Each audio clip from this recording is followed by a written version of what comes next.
First and foremost, you're right. I am running to be the mayor of the city, and this city will be the focus of my administration, ensuring that we make this a city everyone can afford and everyone knows that they belong to. And also, millions of New Yorkers, myself included, care deeply about what's happening in Israel and Palestine. And so to be very, very clear, of course I condemn Hamas. Of course I've called October 7th what it was, which is a horrific war crime. And of course, my belief in a universality in international law is also the same set of beliefs that have led me to describe what's happening in Gaza as a genocide. Hey, ding, ding, ding. Hello. That probably took him 15, 20 seconds to, give his fluff at the beginning and then say, hey, of course, I condemn Hamas. Of course, October 7th was horrific. But of course, what's happening in Gaza is a genocide. Boom. Answered the question directly. No ifs, ands, or buts about it. And that's how you do it. When it comes to someone like Zohran Momdani, okay, I don't want to keep hyping him up like he's doing something crazy or out of the norm or, something that regular people can't do. Okay, I done watched a lot of his interviews, a lot of his, videos that he posts, which I do appreciate. He's constantly reminding people, hey, I'm over here. He's slowly becoming a household name. And that's how you're supposed to do it. Once again, I wish the Green Party, I wish they would take notes on how to do this. You gotta constantly be in front of people on YouTube where the people are at. Take notes. But once again, watching his interview on The View, it kind of dawned on me I could do that. Once again, not run for mayor, but the way that he's handling these questions and the way that he's just composed and just being a human. He's not doing nothing crazy. He's just being a human being.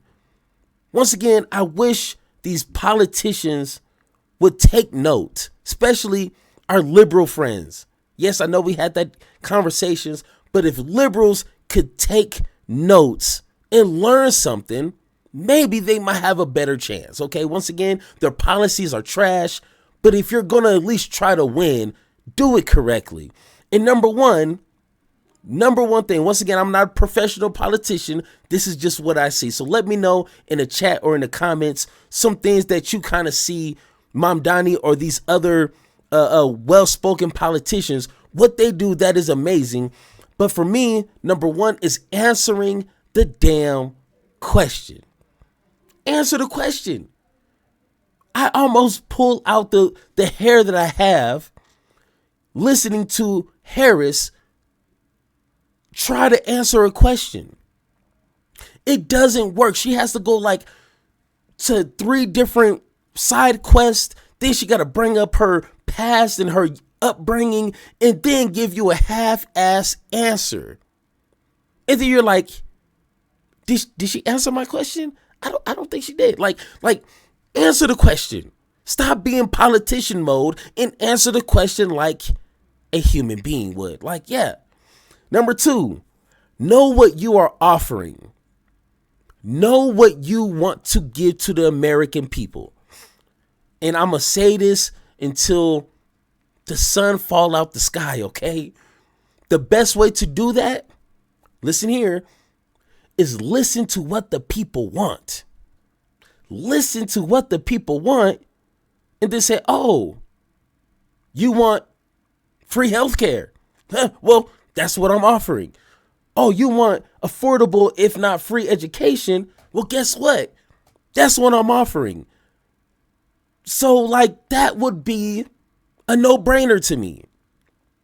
And then number 3, he knows how to be a candidate for all Americans.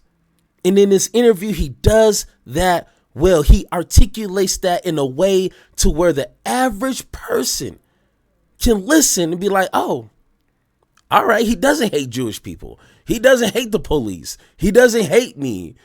Like, just be there for all Americans. But hey, enough of me. Okay, enough of me talking. Let's go ahead and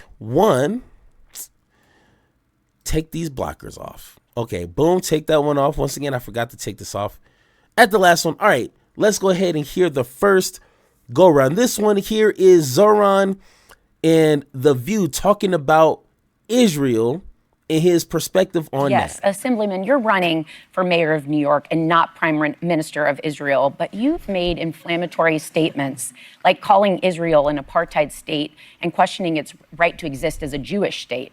Just this week, you were evasive with a reporter about... Listen to her questions. Listen to the question. That would have got me upset. Like, why are you phrasing it like that? Are you trying to start some problems over here? But that's why I can't run for nothing like that, because I don't have patience. But listen to her questioning once again and how he answers. Questioning its right to exist as a Jewish state. Just this week, you were evasive with a reporter about condemning Hamas.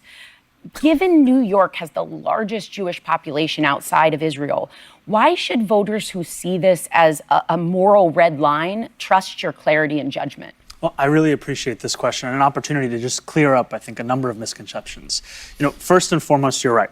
I am running to be the mayor of the city, and this city will be the focus of my administration, ensuring that we make this a city everyone can afford and everyone knows that they belong to. And also, millions of New Yorkers, myself included, care deeply about what's happening in Israel and Palestine. And so to be very, very clear, of course I condemn Hamas. Of course I've called October 7th what it was, which is a horrific war crime.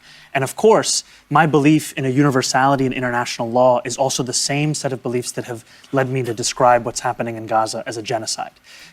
Hey, ding, ding, ding. Hello. That probably took him 15, 20 seconds to give his fluff at the beginning and then say, hey, of course, I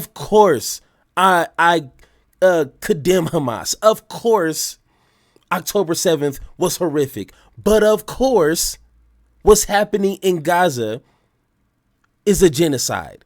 Boom. Answered the question directly. No ifs, ands, or buts about it. And that's how you do it. Standing on business. And once again, it's easy to do that when that's naturally you. When you're not trying to pretend to be a politician, when you're not trying to pretend to be a unifier. Like, it's hard work. Once again, my best example is Harris. She's trying too hard to be a politician. She's trying too hard to, sound presidential. Like, no, just speak from what's all up in here. And if you don't naturally have that, then maybe you shouldn't be running for this position. But thank you, Zohran, for showing these clowns how progressives get things done. That's simple. Because what we see is a war crime being answered with war crimes. And what we see is every single hour the Israeli military killing a Palestinian child for close to 2 years. And it's a horror that many New Yorkers feel so deeply. And my job, I can't stop that as the mayor of the city. I can make clear my own values, my own commitments. And it is a value and a commitment to humanity, to safety, to justice for all people that extends to everyone, Israelis, Palestinians, and everyone else across the world. And recognizing that people do disagree with you. Absolutely. I am one of those people on some of these points. Absolutely, so. and that your in recognizing, that people disagree with you. No shit, what are you talking about? Hey, whatever your name is, lady, shut up. Be quiet, okay? Like, your question one was trash, okay? Because he done been asked these questions a million times. So it's kind of ignorant to ask the same question. But then two, interrupt the man by saying, realizing people disagree with you. No, Sherlock. Like, what are you asking for a lot of attention right now? Okay, I'm sorry. But damn, man, I'm sorry. That just annoys me. Like, just be quiet, okay? People do disagree with you. Absolutely. I am one of those people on some of these points. Absolutely. So, and that you're disagreeing with me doesn't mean that you shouldn't be in this city or you shouldn't be Right. celebrated and part of the city that I'm trying to lead. And I think that's the other part of growing up as a New Yorker, learning that disagreement and difference is part of what it means to be here. And I want to be a mayor, not just for the people who voted for me, not just for the people who agree with me, but every New Yorker. And that means that if a New Yorker disagrees with me about Israel, I'm still fighting for them to make sure that they can afford this city, be safe in this city, and see this city as their home. Hey, Well, man, that seems like a night and day answer between him and someone like Trump, or not even just Trump. You can like close your eyes and blind pick any Republican politician, and they couldn't even halfway give a solid answer like that. Like, you know what? Even though you disagree with me, I'm going to make sure that you can at least try to live the best life that you can live while living in New York. Hey, how better would America, or how better would this world be if we had politicians that had that type of mindset? I mean, damn, man. Once again, he's not doing nothing special. It's just he's not playing politics the way that everybody else is. And that's why I support progressives. We have a whole different standard, a whole different integrity set. And that right there shows it perfectly. so one of the things that I've heard you talk about is making the city affordable for everybody, and that you're going to, put a tax on people who make over $1 million or whatever. But what I want to know With an is, exception for Joy.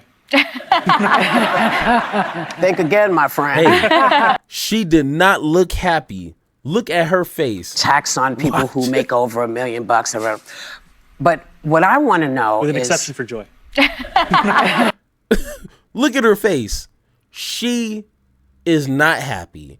I want to find this entire interview because I want to see what kind of energy she was giving him, because she didn't even crack that's a half-ass smart-ass smile right there. But hey, okay, my bad. Let's continue. on day one, why aren't you going to big corporations like Amazon and Google and making sure that they pay what could really help the city raise up and get us where we need to do? Because I need to hear somebody say, because it's the thing nobody says. They say, oh, we're going to make people pay, but they're not clear. They came in, they said, we're going to make these jobs, people are going to have these, they're going to have work, but then they had to fight to unionize because they're not getting paid enough. Absolutely. So I don't understand why if the focus is for New Yorkers to be lifted, and New York State to be lifted and put in the right perspective, why the focus isn't on the companies that could be doing a lot more for the places have their places, but it doesn't happen. Instead of the individual, or including the individual tax corporate? base. You mean corporations should... As I said, Yeah. Amazon Right. and Google, Right. corporations, Corporations. who don't seem to pay the same kinds of taxes everyone else pays. Yeah. Look, if you were running for mayor, I'd be voting for you. Because I think, Whoopi, to your point, the corporate greed that we're seeing in this country, it cannot be separated from the level of inequality that people are living through. And one of the key revenue proposals I've put forward, our agenda from the day we started was about freezing the rent for more than 2 million tenants, making the slowest buses in the country fast and free, delivering universal childcare. So no longer would a family pay $25,000 a year just to find childcare for one kid. And what we've said is that two of the main ways we'd pay for it, one of them would be to raise the top corporate tax rate. This is a corporate tax rate that applies to the most profitable companies that do business in the state, like the ones that you've named, to that of New Jersey. So it would just match that of our neighbor, 11.5% that they have over there. By matching our neighbor, we would raise $5 billion a year. And that would be money we could reinvest into working and middle-class New Yorkers' lives so that everyone could afford So you don't think that have would any- drive them out of the city? Once again, how refreshing. Oh, sweet Jesus, how refreshing is it to hear a politician not afraid to challenge the rich people, the wealthy ones, the millionaires and the billionaires. Once again, if people want to make their money, okay, got you. We're kind of stuck with it at the moment, okay? But at least pay what's needed within whatever city or state that you're in to help the equality for the majority of the people, the citizens that live there. That's all I'm asking. That's essentially what a democratic socialist is. If you don't know what that is, go ahead and look it up. Okay, we recognize capitalism is here, but we're going to do what we can to squeeze what we can to give back to the people. Okay, we can't eradicate it right now. Trust me, I wish, but we just got to deal with it. And it's nice to hear a politician that's not like, oh my God, we're just going to talk to him. We're going to just try to negotiate and, figure some things out, look at some numbers and, I'll get right back to you. Like, no, conversation is done. We're in 2025 and people are struggling. We don't need no more conversation. We need action. Right now, not yesterday, not right now, but right now. You see what I'm saying? So once again, I love a politician that can say, hey, it's either my way or you gets to going. Don't care. But I got American citizens to take care of. That's what we need. No, so the nature of our tax law is that applies to any business doing business here. They could be headquartered in Miami, but if they're doing business here, it applies to them. And the reason that I believe they'll keep doing business here is because this is one of the largest economies in the world. Right. Everyone wants to be here. And when you talk about, because people think everybody that makes money does not care about the city. And sometimes I think it's important for folks when you're talking about raising taxes also on people, because the people who have money keep the city going. Yeah. And sometimes people feel pushed out of the city because the zillions that they're paying, whether it's for the MTA, for the bus, for the this, doesn't seem to be appreciated. So I just want to make sure that you understand people want to make the city work. And people will back you if everybody is paying their fair share. Absolutely. If everybody pays, then I don't mind paying. If just some folks are paying, I'm not happy. And Amazon is not paying, then you're not happy. Right. And I think it's exactly as both of you have said, right? Yeah. You look at some of these companies who are making the most amount of money in the world. And you're asking, why are they facing less regulation than the bodega on my corner? Yeah. It makes no sense. No. And that's why you have You're going to fix it. Yes. You have to have a policy that, on the one hand, makes it easier for a small business to flourish. You cut fines and fees by 50%. You say no longer does a person who wants to open a barbershop have to fill out 24 forms, go to 7 agencies, go to 12 in-person events. You actually make it easier to be an entrepreneur. And you ensure that these companies that are making money hand over fist are actually paying their fair share. And you're going to do that. Hey. Yes, ma'am. He said, hey. Yes, ma'am. Clear, cut, simple. All right, let's go to the next one here. So, Zohran, back in 2020, you called for defunding the police, something you've since walked back. You also called the NYPD racist, anti-queer, and a threat to public safety in 2020, but now agree they deserve an apology. You initially refused to denounce highly charged rhetoric related to Israel, then later said you would discourage its use. How can New Yorkers trust you and not be concerned that consultants are getting in your ear to get you elected, but you still hold all of those positions? Okay, first off, who writes these questions? Who is back there watching Fox News and be like, oh, I'm going to take that talking point and make this into a question?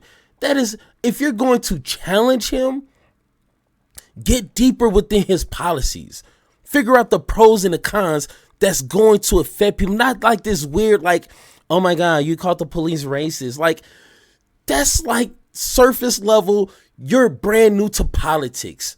Hello, read a history book. He's not lying. Read it. I am so sick and tired of these half-ass type of questions. Get these idiots off stage. Put someone educated that can actually challenge Zohran. This is like child's play. Like, come, I could even, and I'm a Momdani fan, and trust me, I could even challenge him. But this right here, come on, grow up. Well, they can rest assured that it isn't consultants in my ear. And I think this is another part of, to be a young person looking to lead is also to leave the opening for growth and understanding. And I can tell you, growing up in this city, I thought often about safety and justice, and I saw how justice was often left aside, whether it was the Central Park Five, whether it was Sean Bell, whether it was Eric Garner, whether it was watching the news of Michael Brown, and then in 2020, to see the murder of George Floyd, it felt as if there had never been a wider chasm in my life between those things. And after that, becoming an assembly member and learning about the ways in which you deliver justice is by intertwining it with safety. Can't be done alone. And learning that behind the headlines, behind the caricatures, we're speaking about police officers who are just trying to do their best. And my job as a mayor is to represent those officers who put their lives on the line, represent Muslim New Yorkers who were illegally surveilled, represent Black and brown New Yorkers who've been the victims of police brutality, and do all of it And with Jewish a commitment. Americans who Absolutely. fall in danger. And white people, Absolutely. everybody. You talk about Yeah. everybody. This is a And can I- run-on Hey. sentence that includes every New Yorker because of the fact that safety and justice can be non-negotiable no matter who we're speaking about. And can I ask, Once again, hey, a brilliant answer. In the way that she phrased her question was trying to like pin him against the police. Hey, that's not how that works over here. This guy has done his homework. He knows how to, dare I say, communicate with people. He understands the importance of police officers, but he also understands there's a history and I need to protect my citizens too. And we can do both at the same time. Oh my God. You see how weird that is?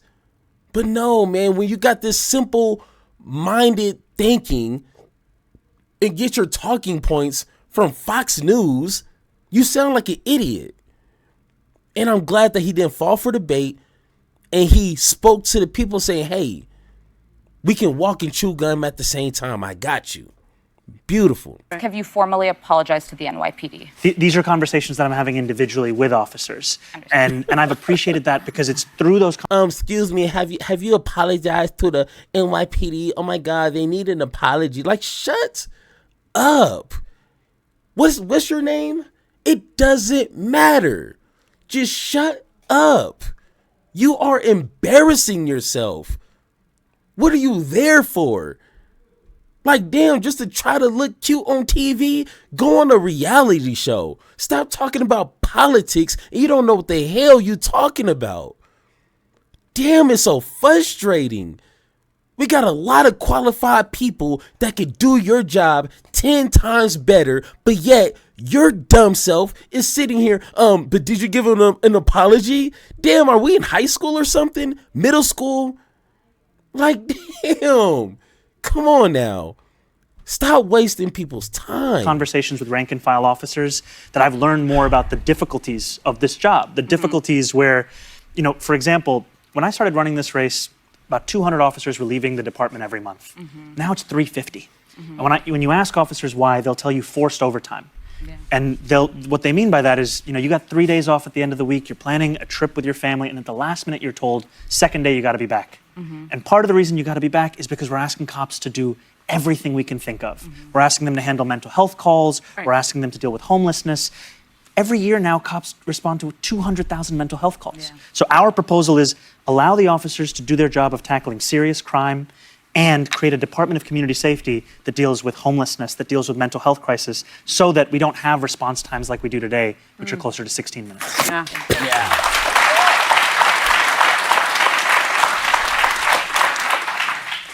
We've run out of time. Come on. No, we did. We've I run gotta out of come time. I guess you should, because there are more questions. Yeah. But I will say this about you. Admitting to growing up is a great thing. Yeah. Hey, Our thanks to... I mean, isn't that just kind of human nature? It's crazy that she said that and people applauded for that. Like, that should be like a basic, fundamental human thing. Like, we grow from our youthful understanding of things to now a more mature perspective on life. You should not be thinking the same way when you were 19 years old. Like you know, your core principles, of course, you hold on to that.